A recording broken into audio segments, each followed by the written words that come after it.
예, YTN 라디오의 신율의 뉴스 정면 승부. 오늘 일부 정면 인터뷰에서 만나볼 분, 제가 방금 말씀드렸죠. 헌법재판소 헌법연구관 출신이신 노희범 변호사 만나보겠습니다. 지금 전화 연결돼 있습니다. 노 변호사님, 안녕하세요. 안녕하세요. 노희범입니다. 법조인으로서 자, 오늘 아침에 저도 텔레비전을 쭉 봤거든요. 6시경에 공수처에서 이제 수사관들이 체포영장을 집행하려고 출발을 했고 8시부터 집행을 시도를 했고 결국은 한 대여섯 시간 시도 끝에 집행을 정지했는데 이 5시간 반, 6시간 동안의 일련의 상황 어떻게 판단하고 계십니까? 좀 법조인의 한 사람으로서 그리고 국민의 한 사람으로서 좀 답답하기도 하고 안타깝기도 했습니다. 그리고 한편으로는 우리나라가 입헌 민주국가고 법치국가인데 헌법과 법률에 따른 어떤 법의 집행이 이렇게 잘 안 되는 것이 좀 납득이 되지 않는 측면도 있었습니다.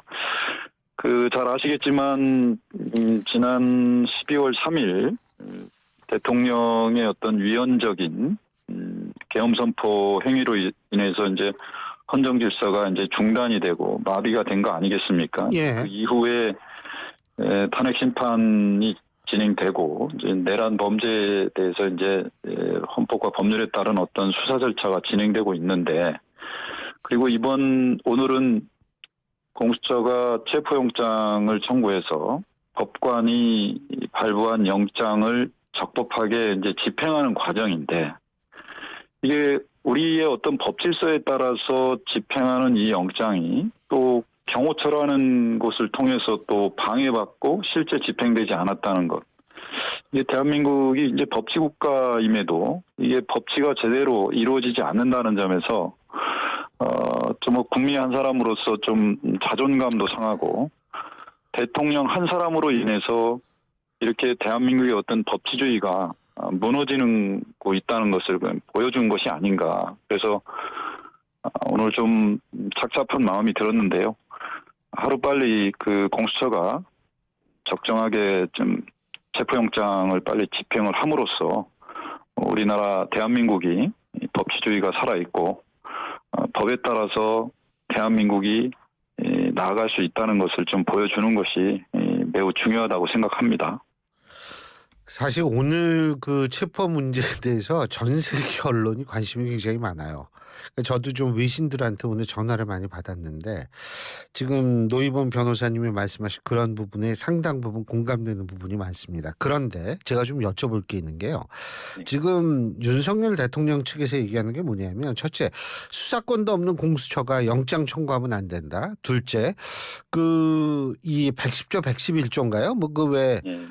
그거 예외 규정으로 둔다는 거, 이거 형사소송법, 형소법, 이거 가지고 또 이제 이거 문제 삼고 있고, 이렇기 때문에 그렇다라는 주장하는 거, 그렇기 때문에 응할 수 없다, 이게 불법 무효다, 이 주장은 법조인으로서 어떻게 판단하십니까? 전혀 억지 주장이죠, 한마디로. 윤석열 대통령의 변호인단들이 법기술적인 어떤 꼼수를 이용해서 계속적으로 어떤 법 집행을 방해하고 지연시키고 하는 것으로 전 생각이 됩니다. 우선 윤 대통령 측 변호인이 얘기하는 게 이제 공수처 수사권 없다 이거 아닙니까? 예. 네, 지금 내란 수사권이 없다 이거죠, 이 사람들. 예, 그런데 지금 검경 수사권 독립 때문에 검찰의 직접 수사권이 내란 범죄는 없습니다. 그래서 원칙적으로는 이제 경찰이 수사권을 가지고 있는데요. 지금 현재 공수처는 지금 경찰과 지금 협동을 해서 공조 수사본부를 구성하고 있지 않습니까? 그렇죠. 예. 사실상 공수처만이 이제 수사를 하는 것이 아니고 경찰과 합동으로 사실 수사를 하고 있는 것입니다. 그리고 공수처법에 보면 수사의 어떤 진행 정도나 어떤 사건의 어떤 신뢰성이나 수사의 신뢰성이나 객관성이 좀 문제가 있을 때 해당 수사기관에 사건의 이첩을 요청할 수 있고, 해당 수사기관은 공수처의 사건을 이첩하도록 되어 있습니다. 이 이첩에 관한 규정도 경찰이나 공수처가 수사하는 것에 어떤 논란이 있거나 신뢰성에 문제가 있을 때 거기는 뭐 법적인 문제도 있다고 하면은 공수처가 이첩을 받아서 수사를 할 수 있다라는 것으로 이제 보여질 수 있습니다. 충분히. 그리고 공수처법에도 직권남용과 관련된 범죄에 대해서는 수사 권한이 있습니다. 그래서 이번 사건도 다 직권남용과 관련한 대란죄거든요. 그렇기 때문에 공수처도 법적으로 수사 권한이 있다라고 할 것이고, 또 무엇보다도 공수처가 윤석열 대통령에 대한 체포영장을 청구를 했지 않습니까? 법원이 체포영장을 발부를 해줬습니다. 그리고 그 과정에서 대통령 측 변호인단이 공수처에 수사권이 없다고 의견서까지 제출했었습니다. 그럼에도 불구하고 판사가 영장을 발부해줬거든요. 그거는 무엇이냐? 공수처가 대통령에 대한 내란 범죄에 대한 수사권이 있다라고 법관이 판단을 한 것이죠. 그렇기 때문에 공수처 스스로의 어떤 검토뿐만 아니라 법관이 이미 체포영장을 발부했다는 점에서 공수처가 대통령의 내란 범죄에 대한 수사권이 있다는 것을 분명히 확인을 해준 것이다. 그렇기 때문에 대통령 변호인단에서 공수처의 수사권을 물고 늘어지는 것은 맞지 않다는 것이고요.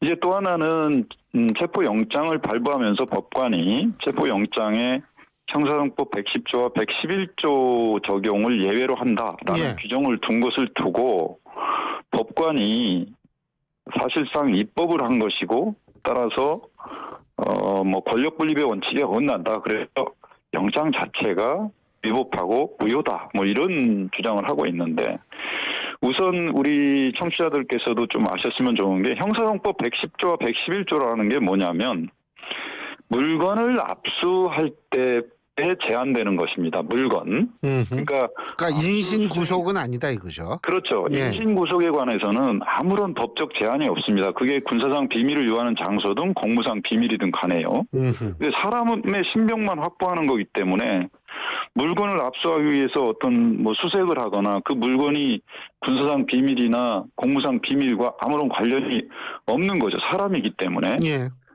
그래서 이번에 그 발부된 그 체포 영장은 윤석열 대통령의 신병을 확보하기 위한 겁니다. 그런데 사람을 체포하기 위해서는 대통령 관저 안으로 들어가서 찾아야 될 거 아니겠습니까? 그래서 통상 그 체포영장을 발부하면서 체포 대상자가 있는 곳에 수색영장을 함께 발부받는 겁니다. 그러니까 법관은 아마 이제 이 110조와 111조 적용을 배제한다 이런 얘기를 통상적으로는 쓰지는 않습니다. 체포영장을 발부하면서. 왜냐하면 그거를 쓰지 않더라도 일반인들에 대한 체포영장은 그냥 집행이 될 수 있기 때문에요. 그런데 이 법관이 생각하기에는 이 체포영장을 발부하면서 수색, 그 체포영장을 집행하는 범위 내에서 최소한의 어떤 수색이 필요하기 때문에 수색영장을 발부했으니 이 수색영장에 대해서 이거는 형사소송법 110조나 111조의 적용이 대상이 되지 않는다. 그러니 대통령 경호처나 대통령실에서 형사소송법 즉 물건의 압수에 관한 제한 규정을 근거로 해서 영장 집행을 거부하거나 방해해서는 안 된다는 의미를 주의적으로 기재해 놨다. 저는 이렇게 해석을 하고 있습니다. 그렇기 때문에 이 영장 자체가 위법하거나 무효라고 볼 수 없다라고 생각합니다. 제가 지금 방금 들어온 속보 하나만 말씀드리겠습니다. 분당 야탐역 인근 8층짜리 건물에서 지금 불이 났는데요. 다수 고립 신고가 들어왔다고 합니다. 다시 말해서 많은 분들이 지금 빠져나오지 못하고 고립되어 있다는 건데요. 그래서 지금 소방청 측은 대응 2단계를 발령하고요. 현재 구조에 나서고 있다라는 그런 소식이 들어와 있습니다. 인명피해가 없기를 정말 간절히 바라겠습니다. 자, 그리고요. 노 변호사님, 그리고요. 이게 지금 뭐 그래가지고 이 지금 오늘 일단은 이게 이제 중단을 시키자 체포 이를 중단하지 않았습니까?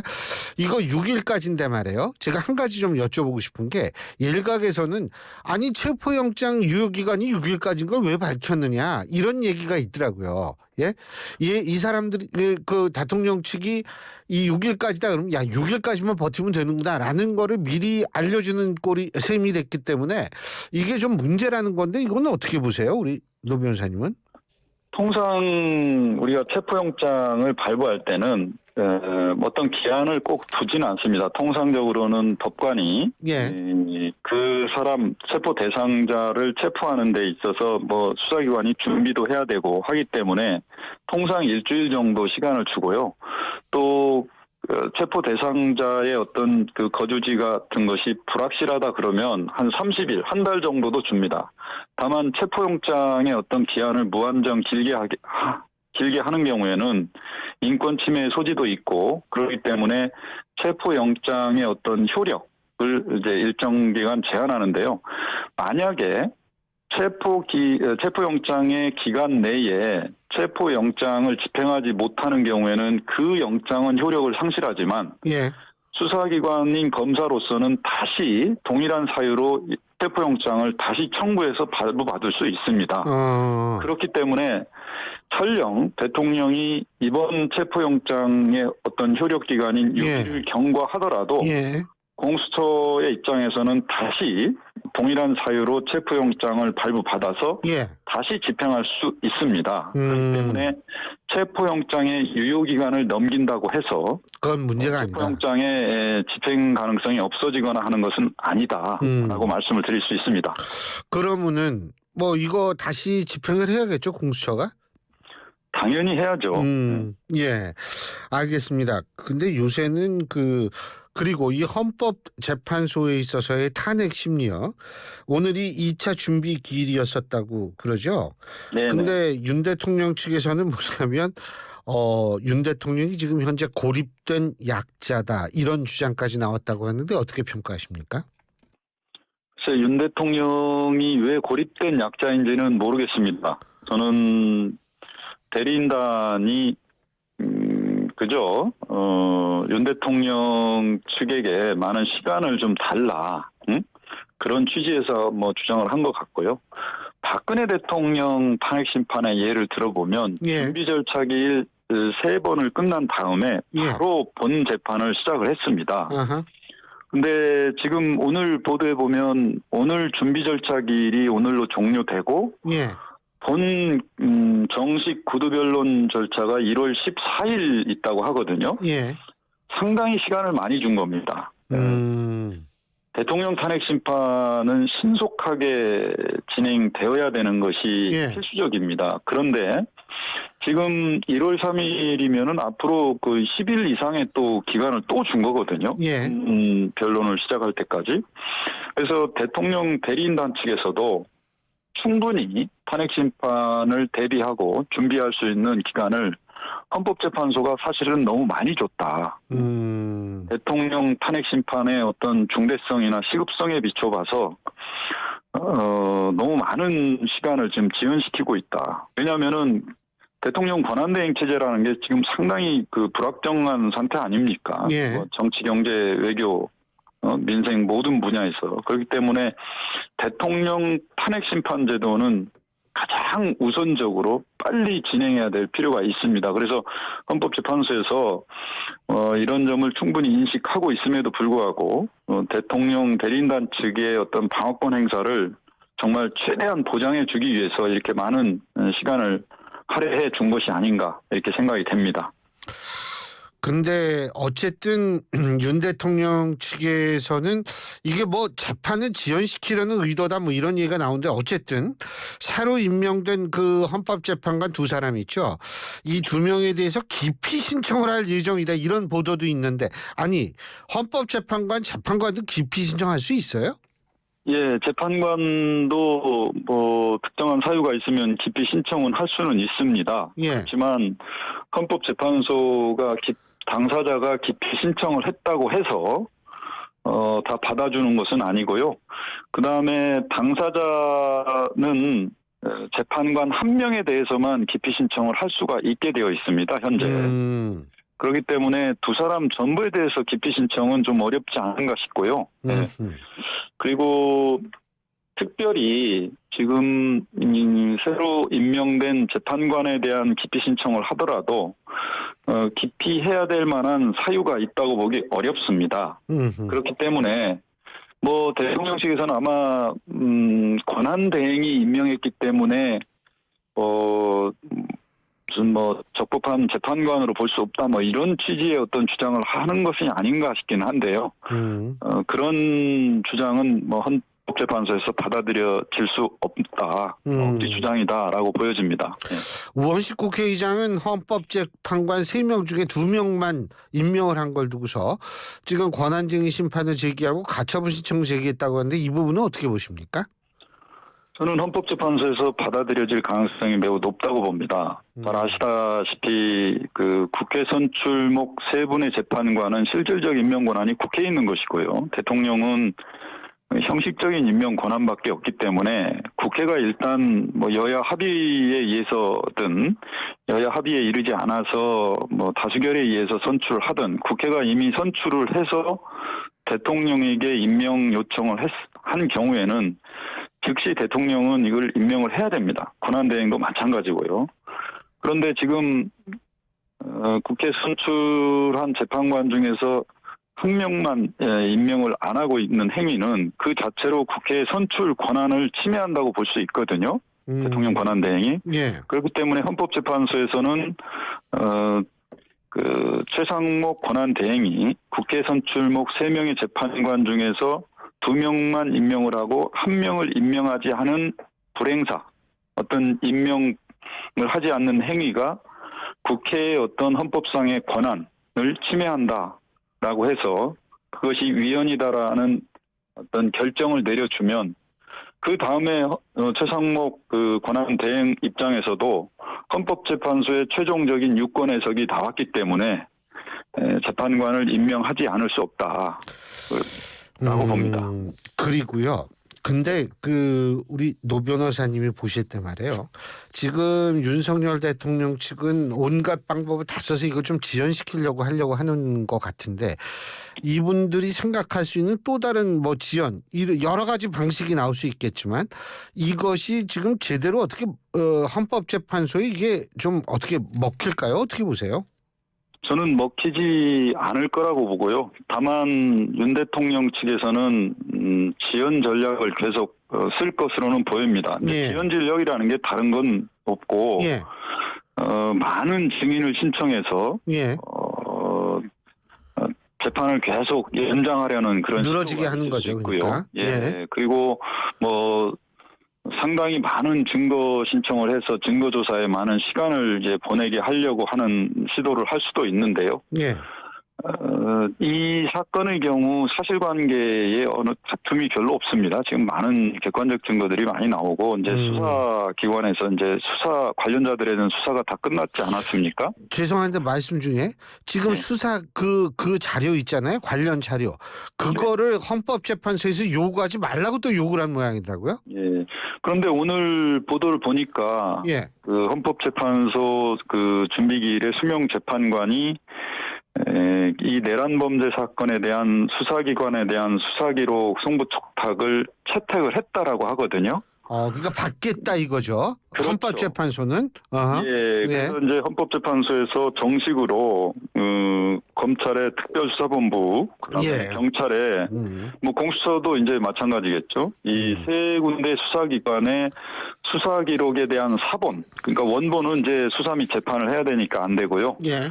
사본을 헌법재판소로 보내라라고 하고 그 사본이 헌법재판소에 도착하면 그 사본은 대부분 이제 그 관련자들의 피의자 신문조서나 관련 참고인들의 참고인 진술조서가 될 겁니다. 예. 물론 거기에는 뭐 각종 문서라든가 증거라든가 동영상이라든가 이런 것도 있을 수 있겠습니다만 주된 증거나 자료는 피의자 신문조서가 될 텐데요. 그 피의자 신문조서에서 그 관련자들의 어떤 진술 내용들을 재판관들이 다 살펴보고 이번에 이루어진 계엄 선포 행위와 국회 점거 폐쇄 등의 일련의 어떤 내란 범죄 행위에 대해서 대통령이 어떤 역할과 지휘를 했는지 이 부분을 이제 명확히 알 수 있을 것 같습니다. 그러면 그 많은 증인을 신청하더라도 대통령 측에서 그 증인들을 다 받아주지 않을 것이다. 라는 거고요. 또 사실 박근혜 대통령 탄핵 심판 때도 박 대통령의 대리인단이 39명이나 증인을 신청했었습니다. 예. 그럼에도 불구하고 헌법재판소에서는 단 9명만 증인 신청을 받아줬거든요. 그래서 사실관계를 빨리 심리하고 정리했던 그런 전례가 있습니다. 그런 점에서 이번에도 국회 측과 그 대통령 측의 증인 신청을 하더라도 필요한 최소한 범위 내에서만 증인 신청을 채택하고 증인 신문을 함으로써 심리를 신속하게 진행할 것으로 봅니다. 그리고 아무래도 6명의 헌법재판관이 심리를 하는 것보다는 8명이 하는 게 더 좀 속도가 빠르겠죠? 아무래도 그렇지 않겠습니까? 예. 6명이 머리를 맞대는 것보다 예. 8명이 머리를 맞대면 아무래도 사실관계 확인이라든가 법리적인 판단이라든가 또 증거에 대한 어떤 채택 여부라든가 예. 그리고 재판관들 사이에서도 나름대로 역할을 분담해서 또 할 수 있지 않겠습니까? 예. 그렇다면은 두 분이 더 충원됐기 때문에 훨씬 탄핵 심판에 대한 심리에 있어서 훨씬 속도가 더 붙을 것으로 보입니다.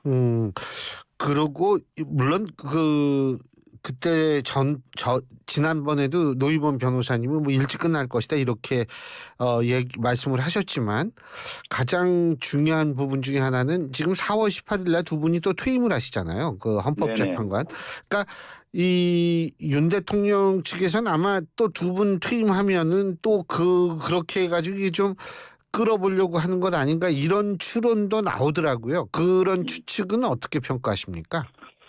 우선 제가 지난번 말씀을 드릴 때 예. 그 헌법재판소에서는 이 오늘 준비 기일이 끝나면 바로 다음 주부터 정식 변론 기일이 진행될 것으로 저는 예상을 했습니다. 그리고 예. 그래야만 이 탄핵 심판 절차가 속도감 있게 진행될 것으로 봤는데 의외로 헌법재판소는 그 열흘 정도의 여유를 뒀어요. 그래서 이번 달 14일 날 첫 변론을 갖겠다고 했거든요. 예. 그래서 제가 예상한 것보다는 좀 늦어질 것 같습니다. 그럼에도 불구하고 저는 이 사건이 이 2달은 넘지 않을 것이라고 예상을 합니다. 왜냐하면 사실관계가 비교적 간명하고 사실관계 확인에 있어서 다툼의 여지가 별로 없다는 점이고요. 또 법 위반의 중대성이라든가 법리적 판단이 재판관들이 판단하기에 그렇게 어렵지 않다. 그렇기 때문에 그렇게 오래 걸리지 않을 것이다라는 점입니다. 그래서 지금 2월 중순이나 2월 하순까지도 내려갈 수는 있겠습니다만 4월까지는 가지 않을 것이다. 그 전에는 어떻게든 결론이 날 것이라고 저는 생각을 합니다. 예, 어쨌든 사실은 너무 어수선하니까요, 요새. 이게 어떻게 빨리 정리가 돼야 될 것 같은데, 이게 8명이든 9명이든 만일 이제 여기에서 결론이 났을 땐, 거기에 대해서 불복하거나 다시 다른 방법으로 하기는 힘들죠. 그 윤 대통령 측이요. 만일 탄핵이 인용됐을 때의 가정에서 여쭤보는 겁니다. 헌법재판소의 어떤 결정에 대해서는 단심제입니다. 더 이상의 어떤 불복은 할 수 없고요. 다만 심판 과정에서 중대한 어떤 오류가 있다면은 재심을 청구할 수는 있습니다만 예. 그런 경우는 특히 대통령 탄핵 심판에서 그런 경우는 생기지 않을 거라고 보고요. 예.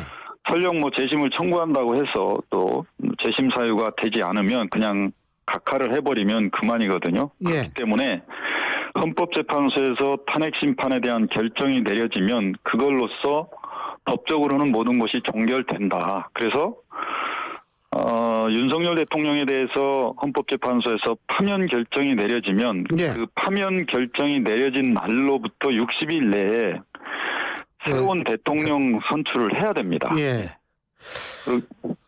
아니 하도 그 여러 가지 이 일들이 많이 일어나가지고 이것도 무슨 불복 절차가 있나 해서 여쭤본 거예요. 예, 예, 잘 알겠습니다. 오늘 말씀 여기까지 듣죠. 고맙습니다. 네, 감사합니다. 예, 지금까지 헌법재판소 헌법연구관 출신이시죠. 노희범 변호사였습니다.